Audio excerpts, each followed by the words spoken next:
Hello, everyone. Welcome to the Bang on Sales Show. Right, I'm going to open up this episode by asking you a question, setting the scene. So, are your team getting the sales coaching that they deserve? Actually, are they getting the sales coaching that they need? Right, managers juggle an endless list of responsibilities and time-critical obligations. And despite the overwhelming evidence that sales coaching has the greatest impact on rep development and success, typically less than 5% of a sales manager's time is actually spent coaching their team. And this is a team that often craves and deserves coaching, right, in order for them to actually achieve their potential, hit their targets, and so on.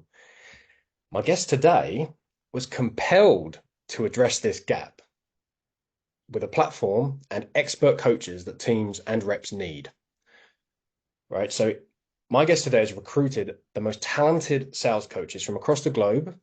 He's pulled together people who have been in the shoes of reps and leaders with the experience, the passion, and the expertise to deliver the coaching that you or your team deserve. And as I kind of alluded to, and as we're going to find out more today, the coaching that they need.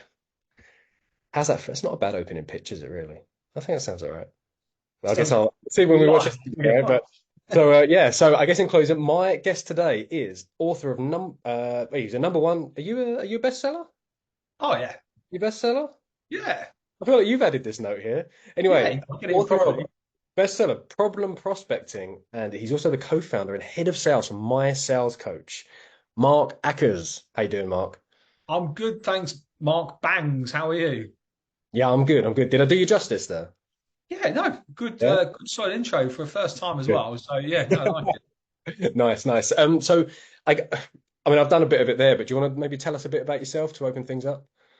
Yeah, like so, I think anyone listening to this, what might they want to know? So as you mentioned there, co-founder, head of sales at a company called MySalesCoach, looking to really solve that problem that exists around reps not getting the coaching that they need and deserve to hit the goals that the company have set of them and fulfill their potential. Yeah, co-author of the number one bestseller, Problem Prospecting. Um, I think other things that are interesting to know. Interesting being a really loose word there. I've been in sales for sort of 12, 13 years. I think outside of that, the person I am, not much about that. I think often people say like, "What's an interesting fact?" when you meet people at networking events. I've got two that I think are pretty cool. So one is every Friday for a year and a half, I used to sit with Roy Keane whilst he had his breakfast when I worked at Sunderland Football Club. Um, more to that, like he was my favourite player as a kid, so that was always surreal. And then I was on Come Down with Me about 5 years ago, first place loser. So yeah, kind of interesting facts to share there. Is that can we find the episode anywhere? Come down with me. Is it on Uh, yeah, maybe? so like is quite I think popular might be the right word. Clip of me choking at the dinner table on a sardine. It was once in a survey of funniest moments of Come Dime. It comes second behind the Oh, guy who put the whisk in his mouth. So there you are. well, if nothing else we discussed today is is good enough, then that's an achievement, right? That's your claim to fame right there. There So we are. yeah, awesome. So I guess the main thing that we're going to be talking about today is the survey that you ran with my sales coach, right? So Mark and my sales coach surveyed over 1,000 SDRs. The way that you phrase it is basically encouraging them to share their candid views on their role, their experiences, their aspirations, and to a large extent how their managers, their employers are actually kind of aligning and helping them to strive towards that, right? The coaching that they're getting or not getting, that kind of thing. So, I mean, some of the stuff here is amazing that you've uncovered. I guess do you want to maybe start by setting the scene and we can start to dig in some of these numbers, some of the implications? Yeah, so I think that's a great starting point. So you're right. We wanted to do it's either one of, if not the largest ever surveys of SDRs, BDRs. I mean, I personally haven't seen a bigger survey. Mhm. Also, obviously, really recent Q4 2023. So at the time of recording, this is now.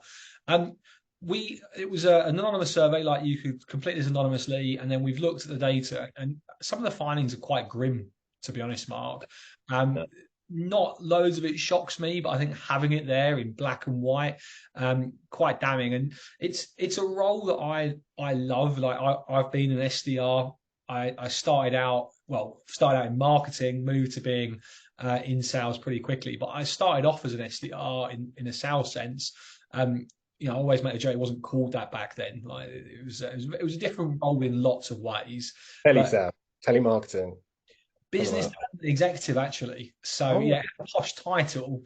But I mean, reality is I just picked up the phone non-stop Monday to Friday, 9 to 5, and did a lot of mail merge.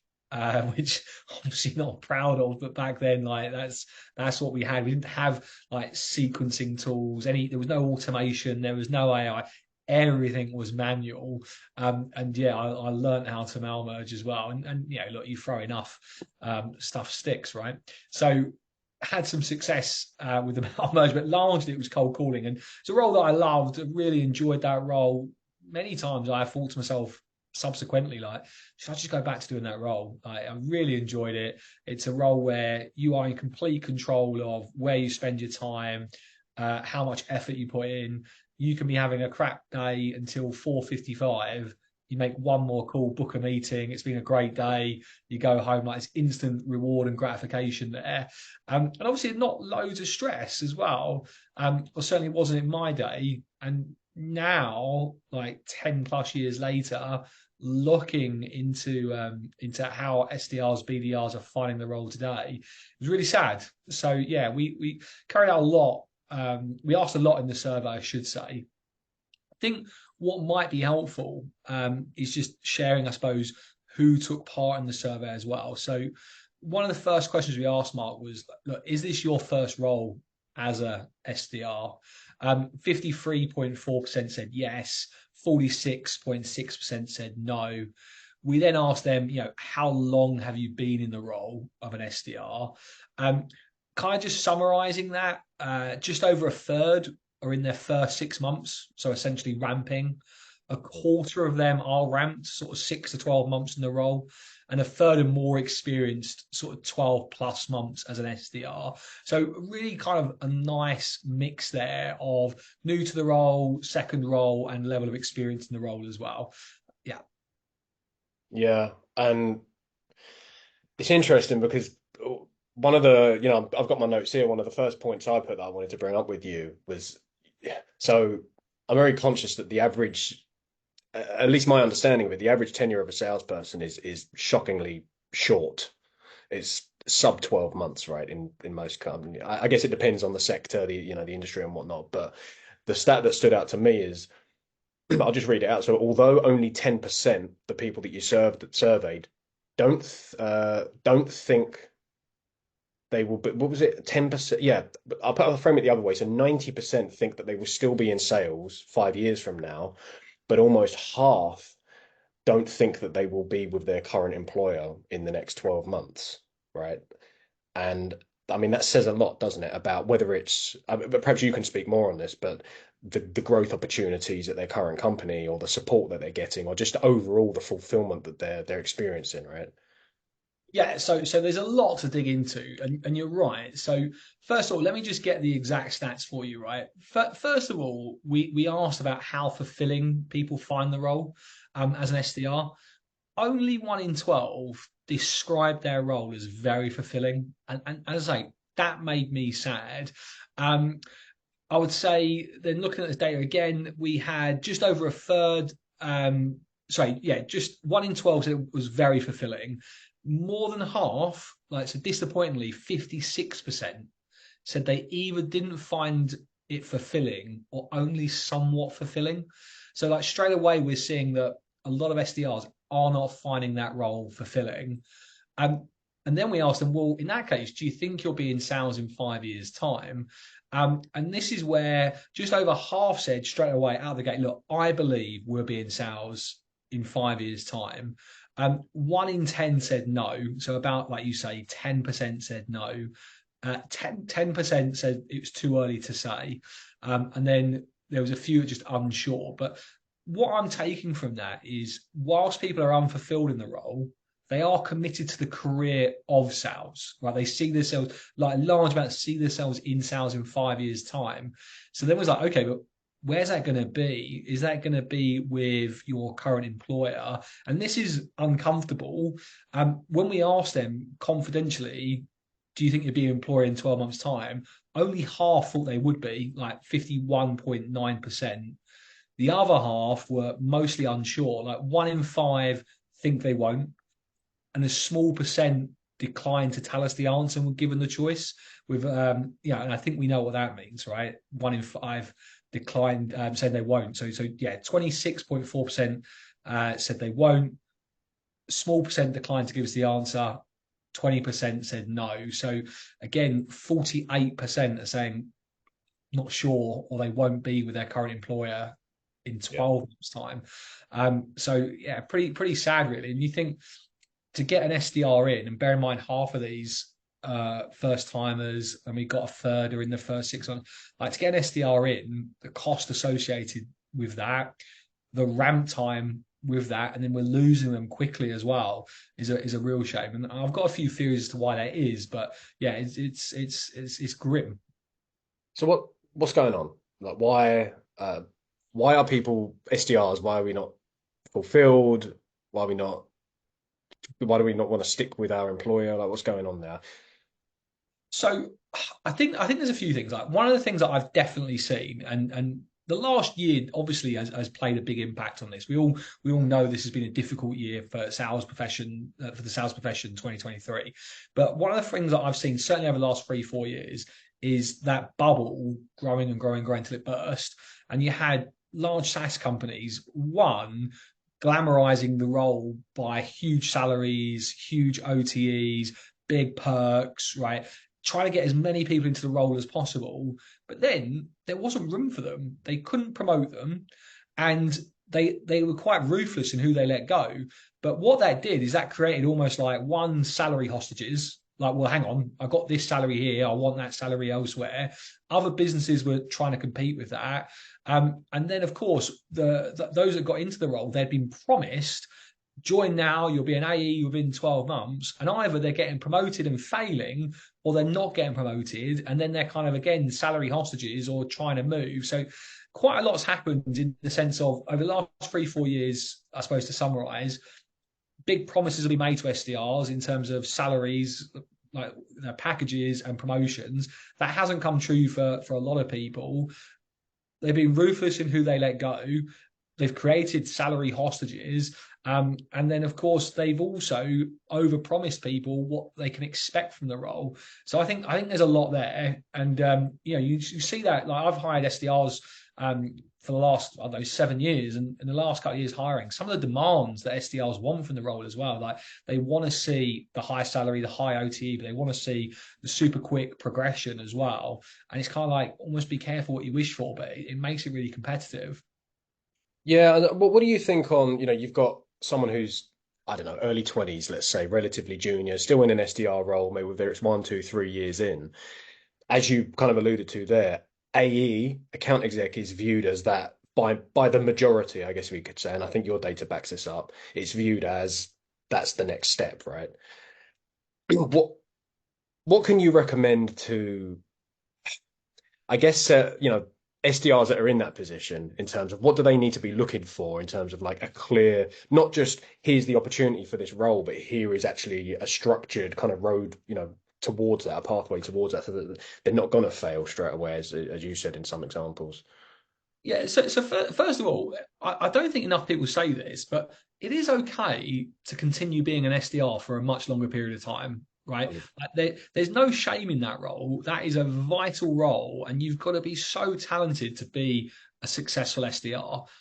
As I sort of alluded to earlier, when I started out, I had to be good at cold calling, because that was really where my bread and butter come from. And look, I use mail merge, right? Because it was all a manual, monotonous job, and I need to send as many emails as possible. That's all I had to be good at. Now, as an SDR, what you have to be is, first of all, you have to be a great cold caller. Secondly, you have to be a great creative writer, like almost like bloody Shakespeare poetry to break through the noise. You have to be an amazing researcher. You have to be able to use a ridiculous amount of tech stacks. Like I think the average company has something like 21 things that you can log into. Again, when I was an SDR, what did I have to log into? I mean, I didn't have any. I had Salesforce, and I didn't even look at that. I just had like Google Sheets with phone numbers, and I had a data platform. So you've got to be able to use like your sequencing tools, your CI tools. You've got to be able to use LinkedIn. Like you've got to be able to use well, you can help me out, Mark. Like sales enablement tools, right? Power dialers. Like there's so many Video things you've got to be good. prospecting, yeah, Video loads of prospect. Well, that's my next point, right? Then there's video. You've got to be able, you've got to be comfortable on video and video prospecting. You've got to be great at leaving voice notes. You've got to almost be seen to be creating a personal brand on LinkedIn. Like, there's so many facets to this job. So therefore, like when it requires so much talent to be a good SDR, you don't have to leave that role inside 12 or 24 months. Like, do it for longer.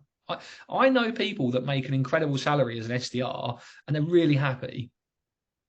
That said, I accept people want to progress. People look at the role of an AE and think that that's what they want. And look, for some, that is the perfect, most obvious next step. But for others, perhaps not. We saw in our survey that 54.5% want to move into a closing role like an AE, a BDM. That's not really a surprise. I think the other roles that stood out that were a surprise. So just under 18% wanted to become an SDR manager or leader. So it's interesting, like they feel like they maybe got to earn their stripes. That's what I typically see. Rather than going to a manager role, they feel like they need to be a closer before they could be a manager. But only 2.4% said they wanted to stay as an SDR. 3.7 said they wanted to move to customer success. I've seen loads of people in customer success that were SDRs go on to have great careers.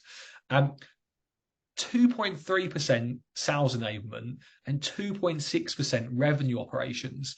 I think these are amazing careers that you could have, like in CS, in sales enablement, in revenue operations, but it just doesn't appeal. And I think that comes down to a lack of education from organizations in terms of scouting out who could be our future talent pool inside the organization, and it just being the obvious thing that people go for, like let's just go for the AE role because it feels like the next natural progression. So I think I've definitely gone on a tangent there, but in terms of those are the roles that SDRs want in terms of percentages. I think what they should be looking for is one, truly making sure they understand the role they want to go for. Like if you want to become an AE, you have to understand exactly what that role entails. And I think where I've seen that done really successfully, that transition period, is when a company is really supportive of making that change happen, but doing it gradually.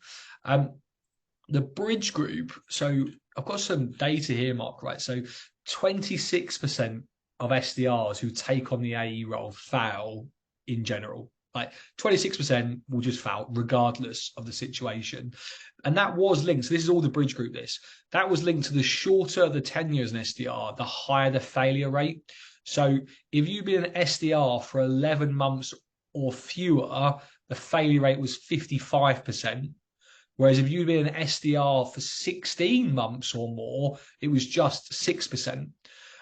So again, you can see there's a big link there to how long you spend in the role and how quickly you get promoted.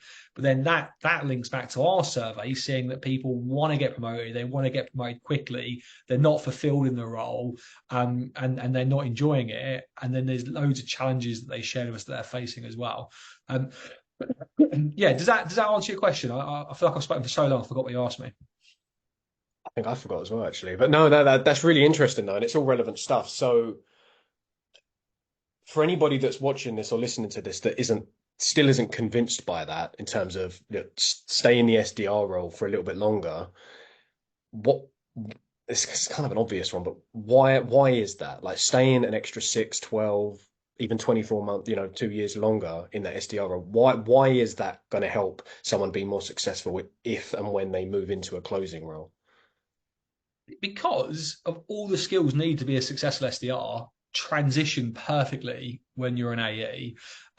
I think again, like one of the best bits of advice I ever got given when I started out in my role that was the equivalent of SDR was if you can pick up the phone and have a conversation with a stranger, you can make anything happen for yourself in life, like anything.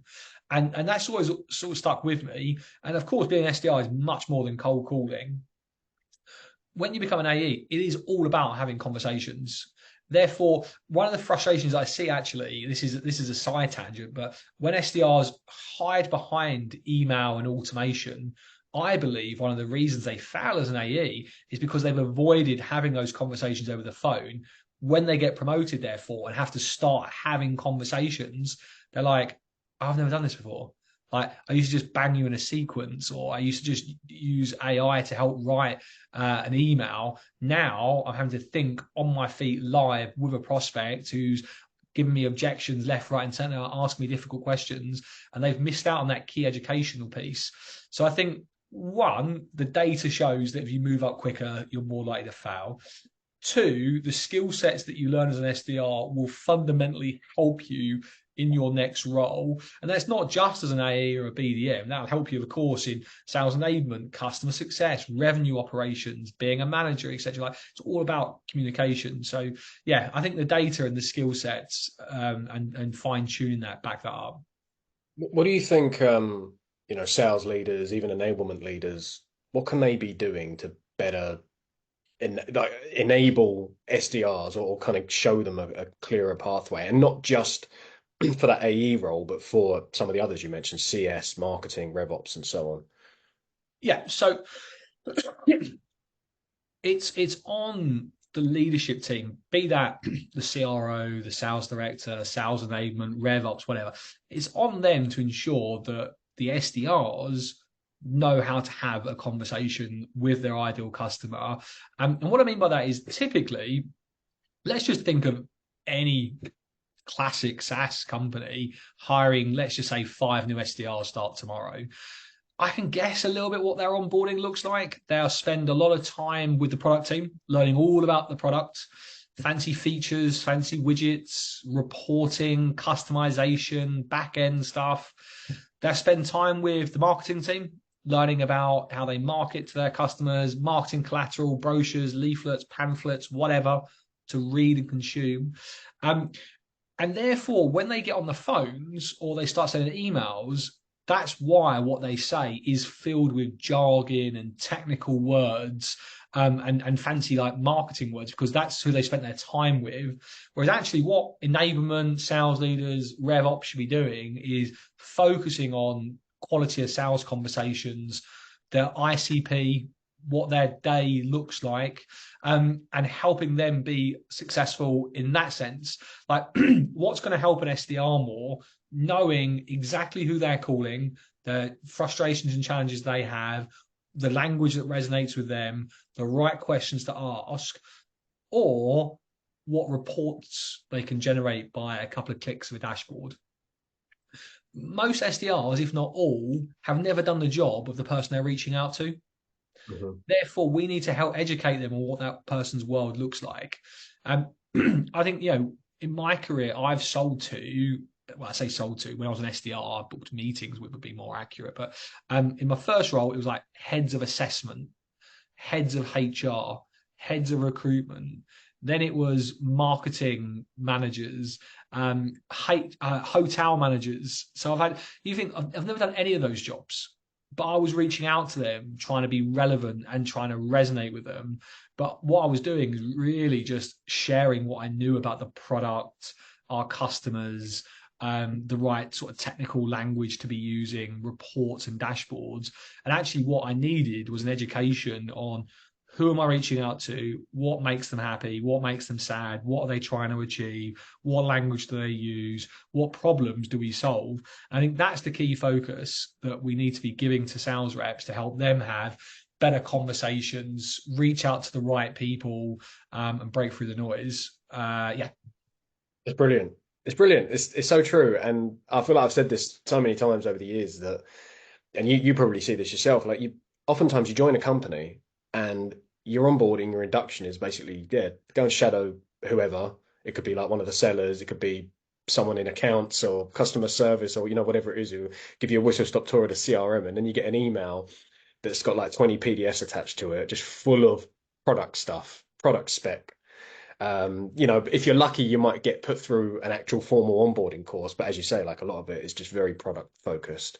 So yeah, being more cognizant of that. I mean, I've referenced it before, but there's a great book by Jill Conrath called Agile Selling, and she said that, particularly when you're new into a role, you should really be focused on building what she calls situational credibility, which is, can you just hold a conversation with someone in your ICP for at least a few minutes and actually have some modicum of credibility? Understand, like you said, like what does their day to day look like? What do they care about? What are they likely kind of stressing about and so on. So yeah, it's definitely on the same page there. Um, Something else I wanted to ask you about was 66.5% in this survey say that the SDR role is getting harder. Could you talk about that? Why is that? Yeah, so I think that comes back to what I was saying earlier, in the sense of when I started doing the role, it was just pick up the phone and sending emails. I think that comes back down to now, one, tech stack, you've got to learn so much. Two, it's obviously been a really difficult year for buyers. Like, you've got to think, whilst this is a relevant survey, emotionally, our audience that completed this survey have had a tough year. You've also got to think that the SDRs that took the survey, what was the number? Let me just make sure I've got this right. It was, yeah, like, so two thirds basically have been in the role for less than 12 months. Over half, this was their first role. So I kind of feel like, what are they related to? They're related to their experience for the last year. It has been a tough year, so I think emotionally they feel that way. But definitely, when the chips are down, it's a tough year. Targets feel like they're even further away, so people feel like that's harder. You are scrutinized as an SDR for activity. That's one of the first things a manager looks at when a manager is struggling and targets aren't being hit.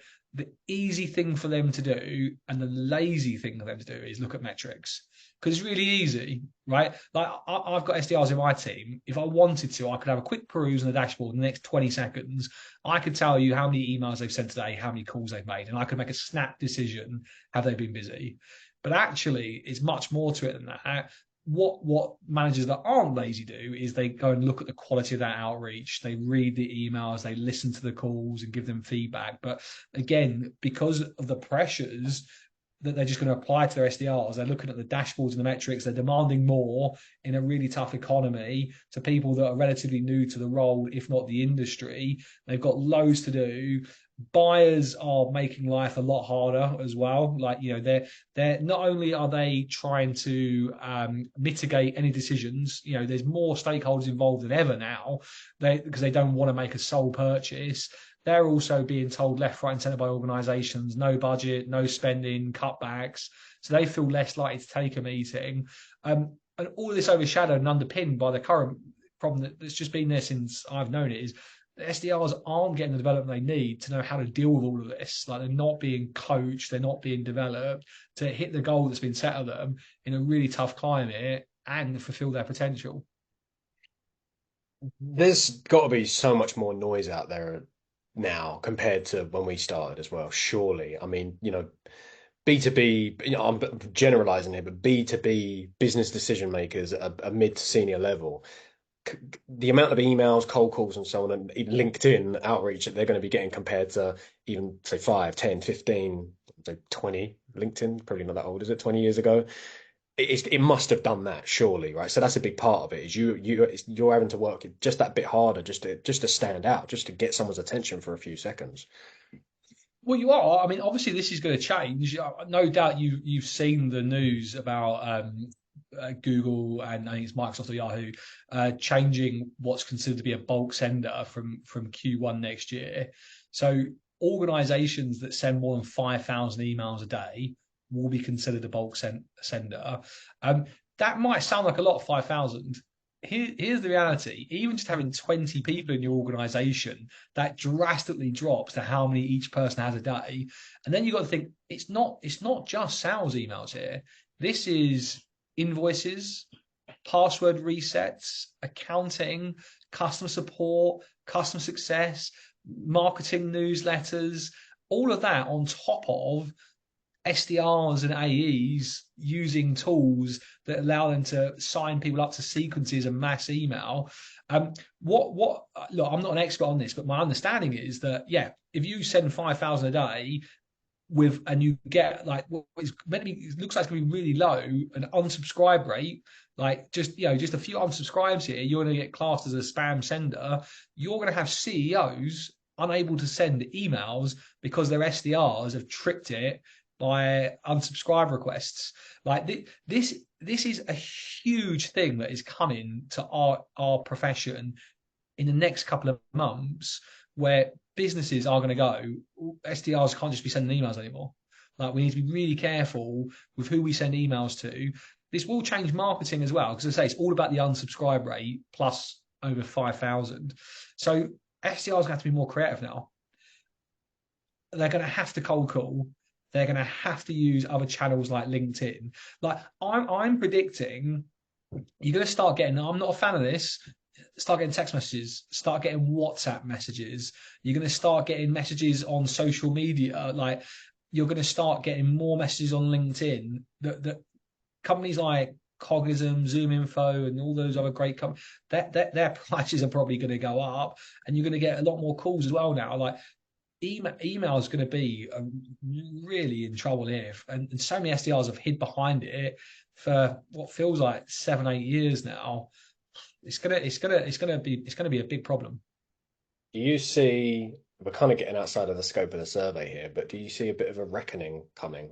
If you think about, and I guess just to preface that, I've thought for a few years now that with what's going on, I think the AI isn't there yet.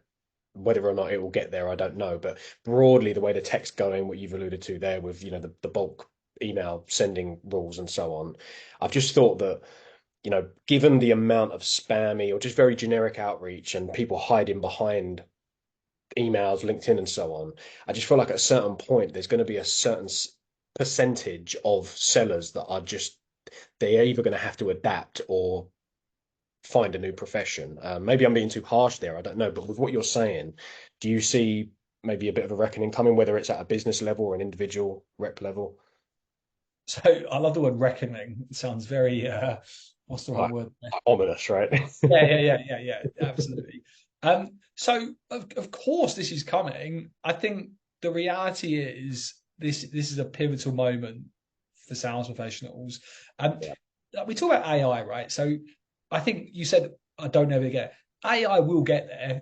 Like, if I said to you in 1,000 years you think AI is there, you're going to say yes. So I think really it's more when, right? And that no one knows. But you think some of the things that it can do already, but this is coming at the right time, because my God, I do worry about, let's say AI got there in the next 6 months and you tie that into a mass email sequencing tool, like inboxes would it explode to the point where people just wouldn't use email. It'd be unimaginable. So yeah, like this is a key moment, and SDRs are going to need a lot more support next year on these other channels, and they're going to be needing coaching to be successful. Yeah, yeah. What are you kind of drawing this to a bit of a close? What can you suggest to sales leadership generally in businesses, or whatever you think is most relevant? But what kind of advice can you throw out there? Like, how can they be supporting their sellers going into next year?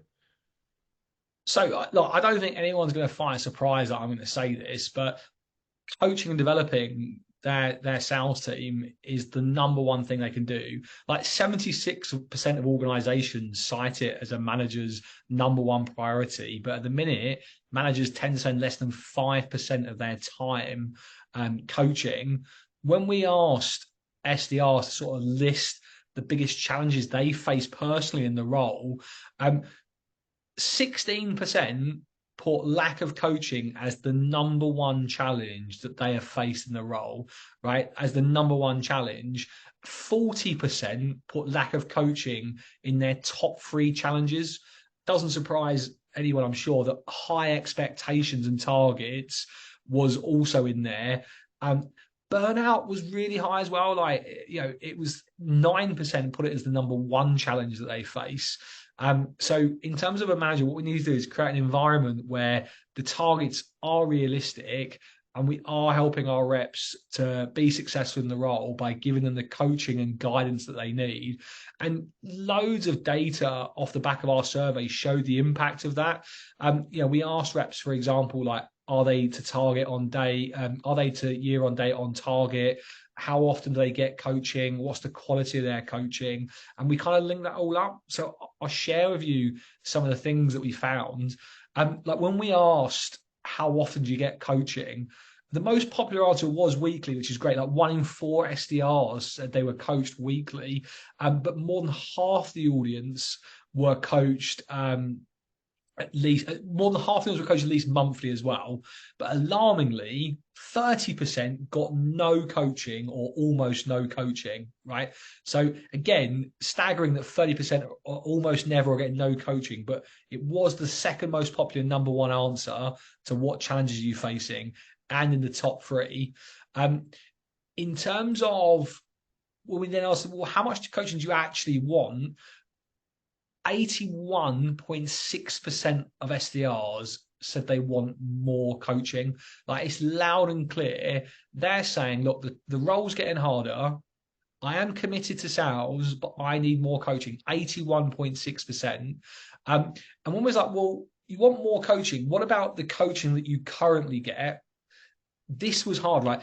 Barely 1 in 6 scored the coaching that they do receive as a 9 or a 10 out of 10. Like, so few found the coaching they got to be of high quality. Like 50% scored their coaching between a 0 and a 6 out of 10. Like 50% saying the coaching they get isn't good enough. It's a huge percentage. And I do sympathize here because I'm telling you, the listener, coach more. I'm telling you that reps want more coaching, but I'm also saying that they're saying the coaching they get isn't very good. And the challenge, of course, is, well, sales leaders, that this is always the case. They were great individual contributors. They get promoted into a manager role, but that doesn't mean you're automatically a great coach. Like, that is a real skill. And I'm yet to meet managers that have been coached on how to be great coaches. I know some of them will exist out there, but they get thrust into the role of being a manager. They're told, well, you've got to start coaching. They don't know how to do it. Those that do it, clearly, 50% are saying it's not very good. Others just don't do it. 30% saying they hardly ever get it or never at all. And 82% are saying they want more coaching. So there's huge data here to back this up. And then when I link it to how valuable is the coaching they get versus the fulfillment in the role. So you'll recall earlier I shared how fulfilled SDRs were in the role. Sort of summarizing it, 44% said they were either very or pretty fulfilled in the role. A lot obviously saying that they're not, but that strongly correlated to the amount of coaching they got. So if an SDR got no or little coaching, the amount who felt fulfilled in the role dropped to 29%, whereas 57% who got frequent coaching said they were very or pretty fulfilled in the role. And if that increased even further, if the quality of the coaching they received was high, with a score of 9 out of 10.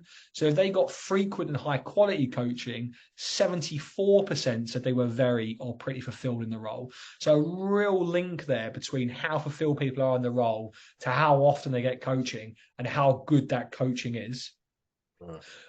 I then said, right, you remember we asked the SDR how long they're likely to stay with their current employer. You'll recall just over half thought they'd be with their current employer in 12 months' time.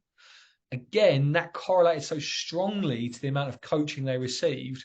So only a third of SDRs, if they got little to no coaching, thought they'd be with their employer in 12 months. Only a third. They got little to no coaching, only a third thought they were going to stick around. Whereas 3/4 of SDRs that got frequent and high quality coaching thought they would be with their employer in 12 months' time. a massive swing from a third to three quarters, depending on they got frequent or high quality coaching. And then finally, performance. I'll leave you this, Mark. Remember, again, we asked the SDRs how they're performing in correlation to targets. We then looked at that, well, how much coaching do they get and receive? How does that impact their targets? So 61% of SDRs told us that they were on or above target. Okay, 61% on or above target. That number drops to 53% being on or above target if they don't get coaching. Huge drop, 61 to 53% if they don't get coaching. But it rises to 67% being on target if they get frequent coaching. That is an additional 30% of SDRs hitting target if they get frequent coaching opposed to no coaching. And then it rises even further to 70% of SDRs hitting or exceeding targets if they got frequent and high quality coaching. Such a huge swing, and obviously that is why I co-founded MySalesCoach to solve the sales coaching problem. Like this is our mission, Mark. We help organizations provide their SDRs, that not just SDRs but their AEs as well, customer success managers. But let's focus on SDRs here. We help organizations provide the coaching SDRs need to hit the goals that they've been set and fulfill their potential by matching them to their perfect expert coach that's not their boss and free from the business, and making them available on demand for one-to-one coaching to accelerate their performance in the role, fulfillment in the role, how long they stay with the company, and the success that they have. I need a breath. Mic drop, right? No, that's brilliant. Honestly, right? So I'm going to summarize it in a term that I understand. You can tell me if I got this right, right? So more coaching and better coaching means that your, let's say SDRs here, your SDRs are going to be more fulfilled in their job. That means that they're going to be more loyal to your company. Now, bear this in mind, right? That the number that we threw out a minute ago was that almost half of the SDRs you survey don't think they'll be with their current employer 12 months from now. So you have to ask yourself the question. Well, you might be thinking, oh, yeah, but I don't have the time, I don't have the bandwidth to coach people more, more often, or to really invest into becoming a better coach. But okay, that's fine, but that means that you're then going to have more staff turnover. So you're going to be lining the pockets of recruiters. That's not a bad thing, but surely you'd rather have that money in your accounts. And you're going to have to go through the legwork of onboarding people and just go through it around that roundabout, that merry-go-round of, staff turnover anyway, right? So as I say, better fulfillment, more loyal people, so you don't have to keep recruiting more people, and they're going to perform better anyway. So it's not just about keeping people around for the sake of it. They are going to be contributing more revenue, which means your business is going to be more successful anyway. You as a, let's say, as a sales leader with a number on your head as well, you're going to be more successful. So whichever way you look at it, more coaching, better coaching makes sense, right? Have I got that right, Mark? Look, so totally. Look, here's the bottom line. If you're a manager, it's your job. It is your job to make your team successful. That's the bottom line. Countless studies, like just Google it, Google it in general. There's countless studies show the impact of coaching. There's a reason organizations, I think I said 76%, I think it's actually 74%, my mistake. 74% of organizations rate it as a manager's number one priority. Countless studies show there's nothing else that they can do to move the lever as much as that. Like what did I say? It was like 30% change in people hitting targets. But yet managers spend less than 5% of their time coaching. I get it. We're all busy. We're all asked to do more with less. But you've got to ask yourself, what are you doing with your time that's more important than helping your team hit the goals that you're setting of them, you're measuring them against, and you're going to decide if they've got a future with your company, if they hit those goals or not? What are you doing that's more important than that? And I bet it's bloody not. Like it's on a manager's responsibility to do this. And here's the thing: I get it. You struggle for time. I get it. You might not have the skills to do it. Some don't have the will, but you have to make sure it's happening. You should be doing that. But if you want to accelerate it and you want to give your team the very best chance, then you should be doing as much as possible. And that's where you can talk to someone like me, my sales coach, because we can help with that. Yeah. So where can people find you, find my sales coach to find out more? Yeah, so MySalesCoach.com is our website. Find me on LinkedIn, Mark Ackers, Ackers.